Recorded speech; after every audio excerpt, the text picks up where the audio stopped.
Hello, everyone. My name is Eric K. Thomas, editor-in-chief of The Quintessential Gentleman, and today we are here with Mr. Charles M. Blow, New York Times bestseller author, and now filmmaker, documentarian type. We want to add that in there as well. How are you feeling?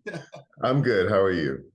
I'm doing good. I'm doing good. So before we get into South to Black Power, the documentary that will be streaming on HBO, HBO Go, HBO Now, HBO, the people know this. I just want to know a little bit about you. I know you were born in Louisiana, right? And then That's right. moved up north. That's Is that right. when did you move up north? Was it up north for school or just family? No, I went to college at Grambling State University in Louisiana, which is just 20 miles from where I grew up. And it was after college that I officially moved north and out of the South. I had interned at the New York Times before I graduated, but when I graduated, I left. I went to Detroit. I stayed there for about 2 years and then went back to the New York Times. Nice, nice. So you and I have like reverse, use that word. I was born up north and then went to college in Virginia, which some people don't like to call it the South. I call it the South because it was a It is very much the South. See, thank you. We use the census definitions, which according to the census, the South stretches all the way up to Delaware. See, I don't know if I like that, but I'm gonna go with it. That works for me right now. But yes, so kind of having the reverse kind of journey through life from going to college in Virginia. When you were in college in Louisiana, or even when you were younger, did you always like want to live in a big city? And was New York always that like that idea and fantasy that everybody kind of thought of at the time? I had no concept of where I wanted to live, and I had no feeling that I wanted to necessarily escape the South. I wanted to move away from my small town. I mean, I grew up in a town of less than 1,000 people. So you can imagine everybody knows everybody, everybody knows everybody's parents and children and business, and you just want to be somewhere else. But it didn't register with me that it would be New York or even a northern city until after I graduated from college. I guess the first taste of it, though, was going to, I guess we're going to keep with this, go to the edge of the South, which is when I interviewed it, when I interned in Delaware. Okay. But, it was only 40 minutes from Philadelphia, so I would leave and go to Philadelphia from New York all the time. And so I, kind of got a northern sensibility from that. And then I interned at the New York Times, and it really changed my view about, not necessarily about North and South, but just about what world-class, fast-paced urban life was like, and how it felt like that was the real world, and I had been living in slow motion or something. Like I didn't know that things were happening that fast, and people making big deals and big moves, and it was just a very different aesthetic than a Southern rural upbringing. Was it specifically the job, or was it the environment, or was it kind of the combination of both? That was the attraction. That was what you kind of realized was the different pace that you was before. No, it really, I mean, part of it was the job, but it felt to me that the New York Times was reflecting New York City. Back then there was no, I came to the New York Times as an intern 31 years ago, right? So it's a very long time ago. There was no internet. The Times had a national strategy of being published in some major cities around the country, but it really was a New York newspaper to a large degree that drew, it was the paper of record, but it drew in foreign report and a national report, but it had a New York sensibility to me, and it felt like it was reflecting and a kind of erudite New York readership. So it wasn't really that the Times itself was the thing that impressed me about energy. It was the city that impressed me about this kind of fast-paced, energetic, highly literate. I mean, I feel like everyone read all the time. Like even the people on the subway, I mean, like like subway rappers or poets, and I'm like, that's really smart. Like whatever that turn of phrase is really smart. You didn't just pick, you read that somewhere. So that was a very different thing. So, what is it that you liked about living in New York City? Like, what were the things that you kind of enjoyed the most about it? I liked the pressure cooker nature of it, particularly as a young person. Yeah. I like the infinite possibilities of it, the very large artistic community and literary communities in the city, and so and also people say this is a negative. I think in some ways it's the positive, meaning that your space, your living space is small, so people live outside in community. So you go out more to eat because you don't have a big entertainment space at home. You go out for the coffee instead of making the coffee home. Maybe it's a little economical to make it home, but we in New York, you live outside in the community. You go to the park more. You don't have maybe now have a backyard. So that sense of community is built because of the architecture and infrastructure of the city. So, I'm right now between Atlanta and New York. So I'm in Atlanta right now, have an apartment in Queens. I'll be back for Thanksgiving. So this topic, which is from the documentary, which really is reverse migration, which is actually, I'll let you tell us. Tell us what your definition of reverse migration is. Well, the reverse migration has probably been happening since the Great Migration ended in 1970. And this is Black people deciding to move out of the north and western cities that they migrated to during the Great Migration and moving back to cities and states in the South. So, and the reason for that is a better life, or I'll speak in terms of the Great Depression and why, or excuse me, the Great Migration, where everybody is moving out from the South to North for hopes of dream and better life and lifestyle and all those type of things, right? And now reverse, we're coming on, back to, in your words, trying to go back to the South. What is the reason why you think that Black people should be going back to the South? Well, I want to say this first, that, most of the time when people migrate, kind of sort of mass migration, economics is really huge in that equation. So Black people stayed in the South as a reign of terror rained down on them for 50, 60 years before they migrated to the North. And it was the infestation of boll weevil crashing the cotton economy in the South at the very same time that Northern recruiters and Northern factions were coming to the South recruiting people, that Black people started to make the choice to take part in the Great Migration. So it was the economics is huge in any of this. And I think that is playing a really large part in the reverse migration. There are cultural reasons, but also there's another great migration happening, which is urbanization, in which many young college-educated white kids are reversing the decisions that their parents and grandparents made to move out to suburbs and then moving back into cities. That gentrification increases prices, also sometimes increases kind of surveillance and police pressure on communities. In New York City, you see this a lot with what they call the tree houses, any block kind of on the periphery of a gentrified neighborhood will have these police, I don't know what these things are called, but it's like a little cabin. They hoist it up into the air. It's probably about three stories off the ground at that point for surveillance, and they flood that street with light. And it becomes like a surveillance zone, and it makes people who are gentrifying feel very safe because there's obvious police presence even when there's not a police precinct near you. But it also puts a lot of pressure on existing families who may have lived there for 2 decades and never had to close their windows at night because it's not being flooded by light from the police department, and also people are not being stopped and frisked at will. So there's a lot of pressure on those people. And so a lot of people making a decision to move back south. There's also a pull back to the south. A lot of it, when you look at some of the lists about where the Black middle class is doing best in the country, a lot of that the top of that list is full of southern cities. And part of the reason that people are able to get into middle class and to accrue wealth and to transfer that wealth is by the ownership of property.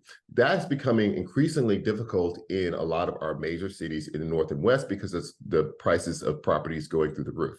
So a lot of people look at that, look at all the pressure they're facing in their northern Western city, also is cold, and they look at a southern city and they say, oh, wait, for this amount, I can actually own a property, I can buy a house, my kids do not have to worry, I don't have to worry about them getting to and from school. The school is not across the city where I have to put a young child on a subway to get them there. A lot of things go into that, but a lot of it becomes economic, and the South is proving in the major cities of the South to be very attractive. One thing we have to remember is that there are 1,200 majority Black cities and towns in America.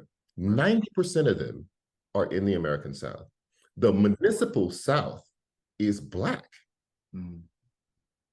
Wow. Wow. I have two questions. My first question because I want to dive in a little deeper. Do you think we've kind of gotten away? I'll say it this way.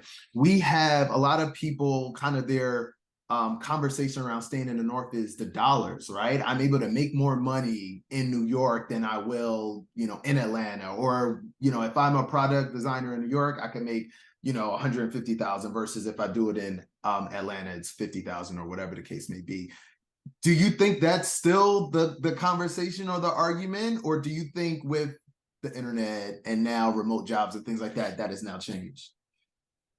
Well, I mean, one thing that cities do have is a very wide income spectrum. So there is possibilities in big cities to make really big money. And so for people who are highly skilled, maybe they work in an industry that is very site specific or region specific. If you are a programmer and you migrate to Silicon Valley, because that is where most of the people with this who want the skills that you have are, that makes total sense to me. Maybe you're a fashion designer. Most of the fashion magazines and fashion houses in America or in New York, and that makes total sense to me. But writ large, we have to disaggregate that. We have to realize that the income disparity inequality index within the Black community in big cities is enormous. So like for every one of those people who says, oh, I'm going to make the large amount of money because I live in New York, there's a massive group of people who are very poor. The poverty, the Black poverty rate in New York City is comparable to the Black poverty rate in Mississippi.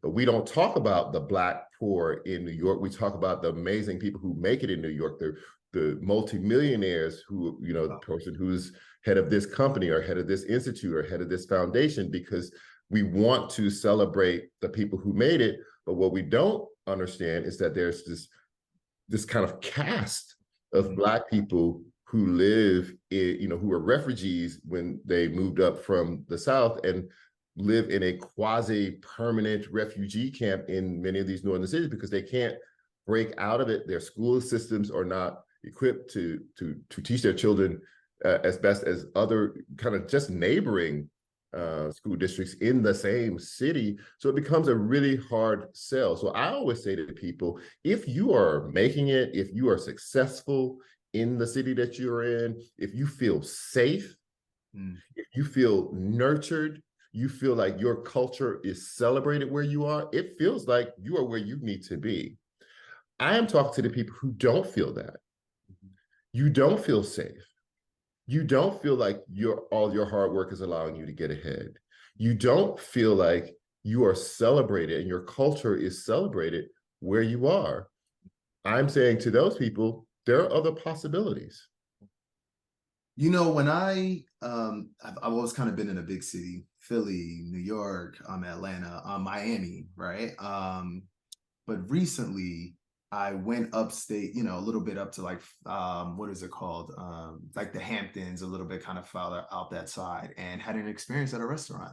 I was like, a group of people, my friends, only Black people, and, kind of did not get service from this white place or whatever. And that happened last year. And I realized that which is kind of my fear of like the migration going down, right? Is that I'm so used to being in these places, these big metropolitan, thinking that everyone is cool with Black people, and that's not really a thing, right? It's fewer places that are as accepting and liberal and all of those things than there are of the places that don't like us or will treat us differently and things like that. What do you kind of speak towards those type of environments that are, I mean, every place is not Atlanta, every place is not, whatever the big cities are in the particular states. How do you speak to that? Well, number one, I say what I said before, which is there are 1,200 majority Black cities. Yeah. 90% of them are in the South. There's Yeah. a lot of Atlantas. They aren't the biggest, they're not as large as Atlanta, but there's a lot of Atlantas in the American South. And that's important to say, where, and a lot of those cities are capital cities. But it's really hard to find a capital city in the South that is not majority Black. That's really important. And they've had, many of them now, decades of being majority Black, which means that Black power becomes something that's so normal that you don't even have to comment on it. And not only do many of them have Black mayors or have had them, many of them have Black police chiefs or have had them. And that changes the entire dynamic of the policing structure in its relationship to Black people and Black bodies. So when you had stop and frisk, including at its height, that's in New York City. That's born in New York City. That is exported to LA. That is exported to Chicago. We don't have a stop and frisk epidemic in Black Southern cities. It's not a thing. Right? And so when people say, well, I'm afraid of the racism and what if I leave out of New York? Well, when stop and frisk was at its height, they were stopping and frisking more Black and brown young men than there were Black and brown young men. I mean, they were stopping some people more than once. A majority of white people in New York City, when asked by Quinnipiac, every time asked, saying, this is the collateral damage that's happening, do you still approve of it? A majority of them still approved of stop and frisk. So you tell me in which environment I should be more apprehensive. Yeah, understood. No, I definitely understand. What was one thing that you like something interesting that you learned after filming the documentary? Because you've spoken to, so I love the contradictions and like even the conversation with your son and kind of going back and forth between the different ideologies. People agree with you, people who don't. What was something that was interesting that you learned after filming? Well, I guess coming from the filming was the variations in possibilities, right? There were some places that were just going to be really hard for this idea to take root. And it was frustrating because like Mississippi, it is the most tantalizing one because Mississippi is the Blackest state in America. It wouldn't take many Black people moving to Mississippi to change it, to convert it into a majority Black state. But because Mississippi was also the first state to call a constitutional convention to write white supremacy into its DNA, becoming the model for all of Jim Crow in the South, it has such a long history of white supremacy and oppression that it choked itself to death, right? I mean, it put the brakes on. It's why Mississippi is at the top of many really bad lists in America, because they were willing to harm the state in order to harm the Black population. And that has put Mississippi in a very precarious position. Not only does it have the legacy of all of that hatred and white supremacy, the result of it succeeding as well as it did means that the state has very poor outcomes. And so convincing people that Mississippi is a tantalizing target and you should move to Mississippi is much harder than convincing them to move to North Carolina or to move to Atlanta. I understand that. Two questions before I let you go. Ultimately, after, listening, researching, and I definitely want to read your book, and I listened to watched the documentary, and it's just, I want Black people to be safe. I want young Black boys to grow up and not be fearful and all those things. Are you saying that you think it's easier for majority Black or people to kind of move into the South than for us to be able to fix the country as a whole? Because ultimately that is the issue, right? There's the systemic piece of it. So well, I think fixing the country is having more Black power. I don't see a way for Black people to fix the country for Black people without Black people having more Black power. And I believe that state power is incredibly important in that conversation. There's a reason that this is called the United States of America, because states have half the power. In fact, the Constitution says that any power that is not literally written out as ascribed to the federal government is reserved for the states, right? So that is really important to me in the equation of overall safety, moving both now and moving forward into a future for our children to be safe and to feel like they have power and accountability, to be in a position where politicians don't simply come to you at the last minute during election with a fear campaign saying, if you don't do this, the whole world is going to collapse because white people have basically split down the middle and we need you to break the tie. Yeah. Right? We need to be in another kind of position where we can advocate and there are politicians accountable to us. We can deliver a state, which makes the president really accountable. The fact that Georgia delivered a state, it was led by the Black people in Georgia, means that we have had so many visits for the president and vice president in the last 3 years. It's incredible. They're always here because you could deliver a state. You say that, and this is the first time that I'm like, when asked, how can Black people, I ask this question all the time, how can we progress? How can we win? And then you have one subset that says we need money, which is we need to have the capital. Then you have the other ones like you need to be able to have the officials to be able to make but having the concentrated in a particular area, to your point, is the state side. If you have the money inside the states that have the political leaders that are that are Black people, you now own this piece of the conversation when a lot of those federal and national decisions are made and stuff. And that's very interesting that I like kind of piece it together now. So thank you. Absolutely. And states have natural resources. Yeah. States give contracts to build really big projects that pay a lot of money. Think about all the states get money from the federal government in forms of block grants for all sorts of things, hundreds of millions of dollars.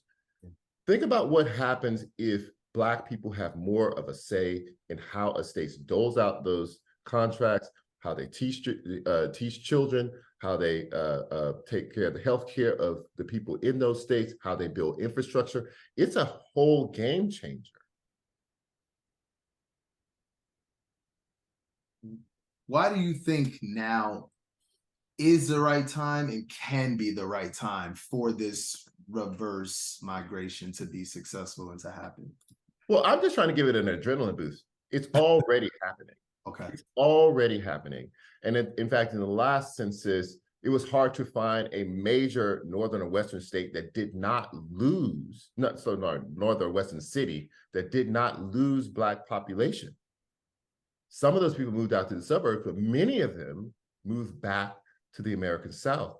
The reason that Georgia was so successful and you got your first Black senator elected by a coalition led by Black people, which is totally different than the other 10 or 11 we'd had before, who were all elected by coalitions led by white people.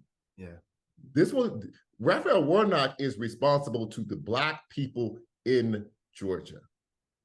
And he shows, I was there to the thing, he was, a screening of a documentary, he showed up because he knows that it's the Black people who put you there. And so he responds. And I think that responsiveness to you as a Black person, Black voter, that's what power looks like. And I think that Black people want to exist in a position where that feels powerful.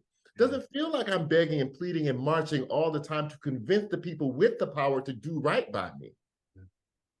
I can make them do right by me because I have the power to do that, because I have the power to ballot.